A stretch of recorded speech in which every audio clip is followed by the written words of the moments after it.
نخش في الموضوع على طول.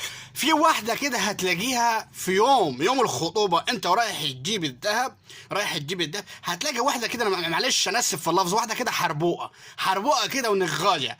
في واحدة كده تلاقيها نغاجة من ورا. تعمل ازاي؟ تبقى انت متفق مثلا ب20,000 جنيه دهب بس هتجيبه من العروسة، تمام؟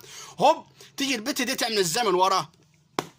خد دي املى ايديك من الغواي. يا مره ما عندك دم، يا حربوه انت، يا ريحتك معرقه. انت مالك انت ده اسمه شغل شبيك فين يا جماعه؟ في الخطوبه، يوم الخطوبه لما تروحوا تجيبوا الذهب، وده بيحصل مع ناس كتير خالص يوم الذهب. انت مالك؟ هم متفقين على سعر معين وراح عند بتاع الصاغه او الجواهر دي وظبطوا المسائل وهنجيبه ب20,000 أو 30,000. هتاخد دي تخرجيها من ورا، تاخد دي انت عشان خاطر ابوها ابو البت يسمعها وتروح تقول طب خد ده، لا خد ده عيبك صح، اسمع كلام سلفتك ولا اسمع كلام مين؟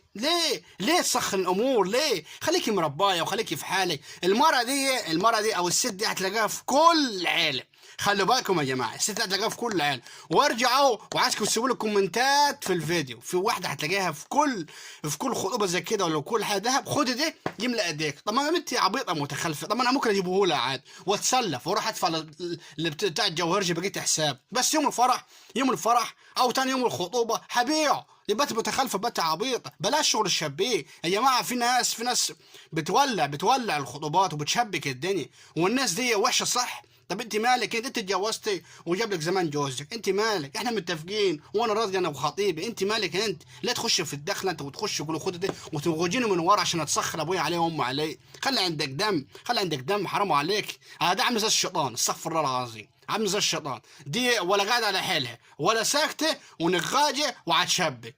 فلو عندكم واحده انتوا بالطريقه دي قولوا له تم.